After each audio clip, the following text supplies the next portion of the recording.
दोस्तों, ईरान के शहर में एक मोहल्ला था, एक इलाका था। वहाँ पर नाम था उसका सिस्तान। उस सिस्तान में एक बुज़ुर्ग रहा करते थे और वो बुज़ुर्ग बड़े परहेज़गार और इल्म वाले और अल्लाह से लौ लगाकर जीने वाले बुज़ुर्ग थे। और बड़े अच्छे, बड़े तौर तरीके से अपने तबलीगी इस्लाम का कर रहे थे और इस्लाम को फैलाने के लिए और कुरान को सिखाने के लिए तमाम कोशिशें करते थे। और जितनी भी वहाँ के इलाके के औरत है, मर्द है और लड़के बच्चे हैं, सब आया करते थे उनके पास और खुदा के दिन और कुरान नमाज सिखाया करते थे। और बेशुमार उनके पास अल्लाह का दिया हुआ ईमान का ताकत था, जो ईमान की ताकत एक उनके चेहरे पर और उनके साए में झलकती थी हमेशा। तो इसी दौरान बहुत ज़ोरों शोर से उनकी चल रही थी ये सिलसिला। और दूर दराज से एक लड़की तवाइफ बेश्या, जो उनको देखा नहीं गया, और उसने सोचा कि चलो हम उसी जगह पर हम अपना महल बनाएंगे और अपना तवाइफ और अपना नाच गान का सिलसिला शुरू करेंगे। उन्होंने ठान लिया कि इस बुज़ुर्ग को और इनके दिन फैलाने वाली जो इल्म है उनको मैं तहस नहस कर दूंगा।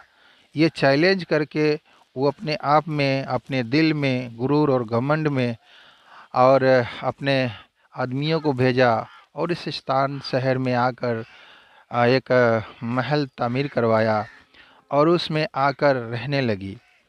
और जब वहाँ आकर रहने लगी तो वहाँ पर पहले तो उसने नाच गान शुरू कर दिया।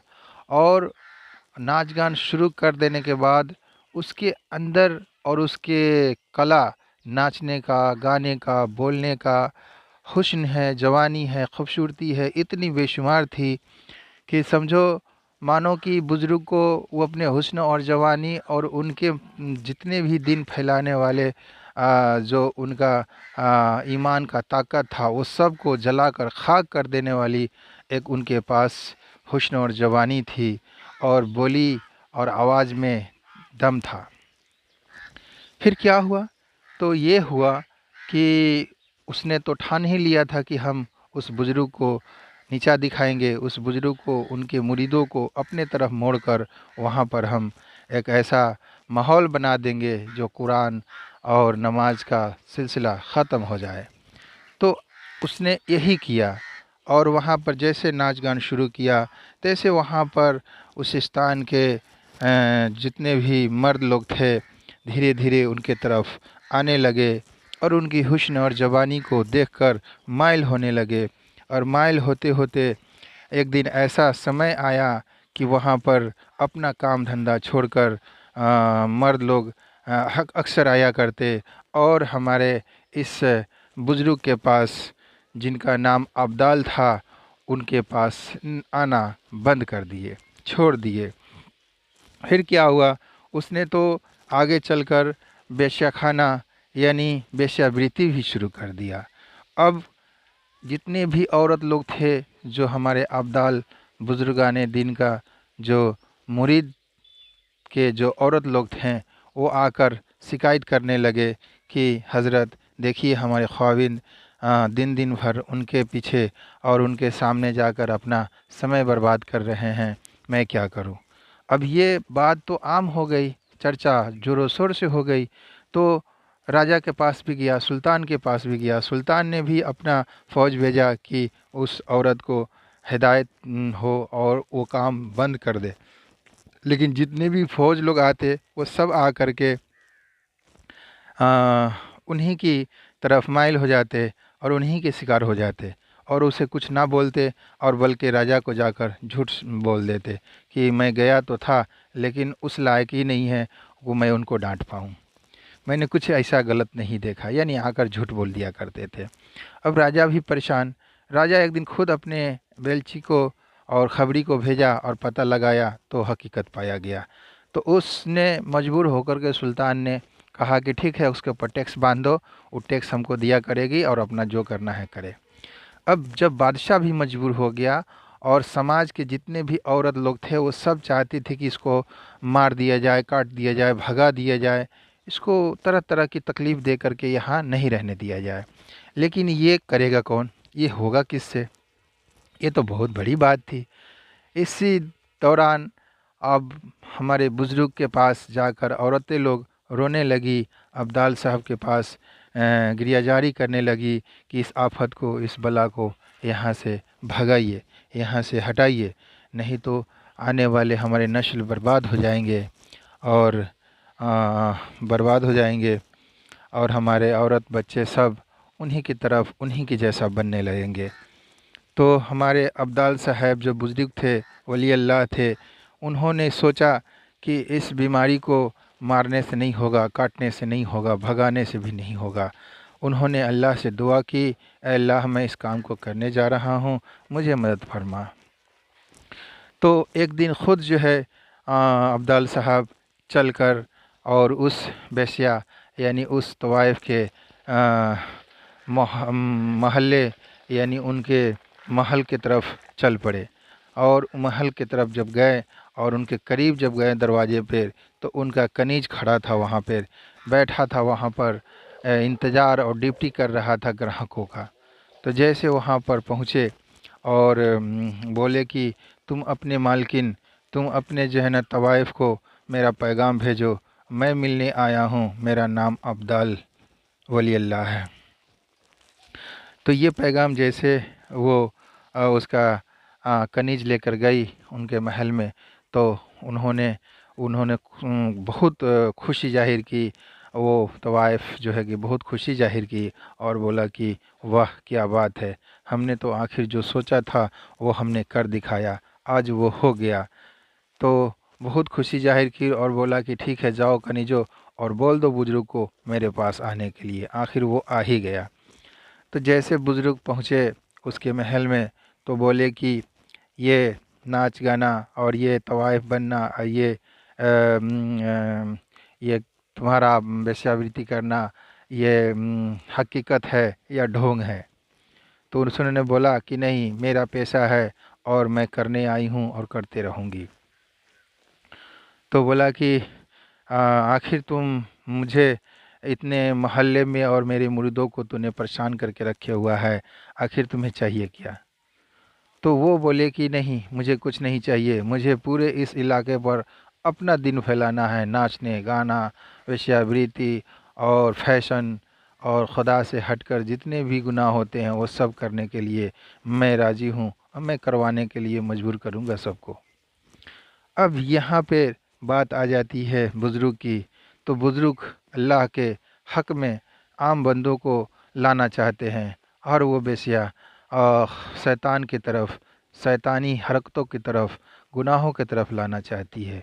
अब ये दोनों में अब अंदर ही अंदर, दिल ही दिल जिहाद चल रही है, लड़ाई चल रही है कि अब कौन हारेगा कौन जीतेगा। लास्ट में ये बुज़ुर्ग बोले कि आज की रात तुम मुझे अपने आप को हवाले कर दे, तू कितना कीमत लेगी, इस कीमत को हमें बता। उसने बोला ठीक है, अगर आप कीमत ही देना चाहते हैं तो आपको मैं एक रात को लिए अपने आप को आपके हवाले करूंगी, इसकी कीमत मैं मुँह मांगा लूँगी। बोले ठीक है, तू कीमत अपना लगा। उसने बोला हर बंदे से 500 रुपया लेती थी, उसने उनको 5000 रुपया बोला। बुजुर्ग ने बोला ठीक है, मैं तुझे 5000 रुपया अभी दे ही देता हूँ और आज की रात तू मेरे हवाले कर दे, लेकिन शर्त ये होगी कि मैं जैसा कहूँगा वैसा ही तुम्हें करना होगा। उसने सोचा और फिर बोला ठीक है, आप जैसा कहेंगे मैं वैसा ही करूँगी। तो उसके बाद में हुआ क्या, बोले कि ठीक है चल अब शुरू हो जा, पहले जाकर तू गुस्ल कर। ठीक है, वो लड़की गई, गुस्ल की और बोला ये गुस्ल करने के बाद मैं जो लिबास लाया हूँ वो लिबास पहन ले। फिर उसने मजबूर होकर उस लिबास को पहन लिया जो लिबास बुजुर्ग ने खुद खरीद कर लाए हुए थे। जब वो लिबास पहन ली तो उसके बाद में लड़की बोली मैं क्या करूं, अब आप बताइए। तो बोले कि ये जो मैं जनमाज लाया हूं जो ज़मीन पर इसको बिछा दे, और अपना जनमाज फिर बगल में बिछाए और बोले कि अब क्या करूं, तो इस पर तू खड़ी हो जा। और वो बगल वाले जनमाज पे खड़ी हो गए, मुसल्ले पे खड़ी हो गए और किबला की तरफ रुख करके बोले कि मैं जैसा करूँगा वैसा ही तू करती जा। उन्होंने अपनी नीयत बांधी और कलमात पढ़े और नमाज का नियत किए, 2 रकत नमाज का नियत किए मुंह से बोलकर। वो लड़की भी मुंह से बोलकर नियत की और नियत करके, और जब भी रुकू में गए वो लड़की भी रुकू में गई। वो हज़रत फिर रुकू से फ्री होकर सजदे में गए, फिर वो लड़की सजदे में गई। सजदे में जैसे गई फिर सजदे से उठी, फिर सजदे में दोबारा गई।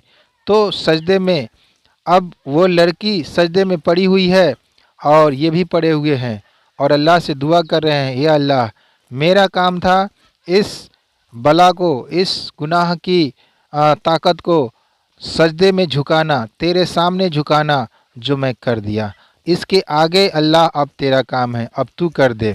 मेरी ईमान की पावर, मेरी आमाल की पावर, मेरी रूहानी पावर अब तू दिखा दे इस औरत को, इसकी दिल को बदल दे, इसकी दिल को बदल दे।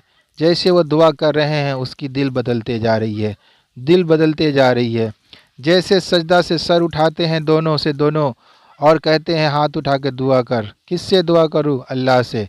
अल्लाह से क्या कहूं? अल्लाह से माफ़ी मांग, अल्लाह से तौबा कर। मैं आज तक ज़िंदगी में जितने भी गुनाह किए हैं, जितने भी खुदा से दूर रहने का कोई भी अमाल किए हैं, उस सब अमाल पर अल्लाह पर्दा डाल दे और आज के बाद तुझे ईमान की दायरे में और इस्लाम की दायरे में कबूल फरमाए। ये लड़की भी वैसे ही दुआ करने लगी। करते करते लड़की की आँख से आंसू आने लगा। जैसे आंसू आने लगा तो वो बुज़ुर्ग ने समझ चुके हैं कि अल्लाह का करामत हो चुका, अल्लाह का जलवा हो चुका। अब वो लड़की को बोल रहे हैं कि मुबारक हो, अल्लाह ने तुम्हें कबूल कर लिया, तुम्हारा ईमान मुकम्मल हो गया। अब वो लड़की वहाँ से अपनी दुख सुनाने लगी, कहानियाँ सुनाने लगी और रोने लगी फुट फुट के कि या अल्लाह मैं कहाँ थी, मैं किस गुनाहों में कैद हो चुकी थी, ये मुझे पता नहीं था। मेरी माँ नाचने गाली वाली थी, गुनहगार थी, मुझे बचपन से ही नाच गान सिखाया गया, मुझे बचपन से ही गुनाहों में ढकेला गया। मुझे पता नहीं था नेकी क्या चीज़ होता है, मुझे पता नहीं था अल्लाह और अल्लाह के रसूल क्या होते हैं और नेक अमाल क्या होते हैं। हमने गुनाह आँख खोलते ही बचपन से मैंने गुनाहों में पला और गुनाहों को देखा और अपने माँ को नाचते हुए गाते हुए पाया। मैं भी वही इल्म हासिल किया। अल्लाह मुझे माफ़ कर दे। ये है हमारे अल्लाह की पावर और हमारे अल्लाह वालों की ईमान और आमाल और उनकी रूहानी पावर। एक बेसिया को, एक तवाइफ को एक अल्लाह के दीन में ढालने के लिए, एक अल्लाह के रास्ते पर लाने के लिए ये कोई नहीं कर सकता सिवाय अल्लाह के वलियों की, अल्लाह की नेक बंदों की, सिवाय कोई नहीं कर सकता अल्लाह के। अल्लाह ने उसके दिल को बदल दिया और ये बहुत बड़ी गुनाहों की ताकत वहीं ख़त्म हो गई, वहीं मिट गई। और कल के डेट में अब वो जो है ना पर्दे में रहने लगी, अल्लाह के सामने झुकने लगी और उस अब्दाल हमारे अली अल्लाह का मुरीद बन गई और पूरा महल्ला और पूरा इलाका फिर से खुश होने लगे। फिर से जो है ना वो बला टल गई और औरत लोग हमारे अब्दाल वली अल्लाह को बहुत सारे मुबारकबाद दी, खुशी मनाई और वहाँ से बला टल गई। अल्लाह ऐसे वलियों की ज़बान में, अमाल में, ईमान में, रूहानी पावर में इतनी ताकत अता करे कि कभी भी ऐसी बला, ऐसी मुसीबत, ऐसी गुनाहों की ताकत हमारे समाज में पले नहीं और पलने से पहले ख़त्म हो। दोस्तों, अगर हमारी ये वीडियो और ये बुज़ुर्गों की कहानी अगर आप लोगों को पसंद आई हो तो मेरा चैनल सब्सक्राइब करें, लाइक करें, कमेंट करें और शेयर करना ना भूलें।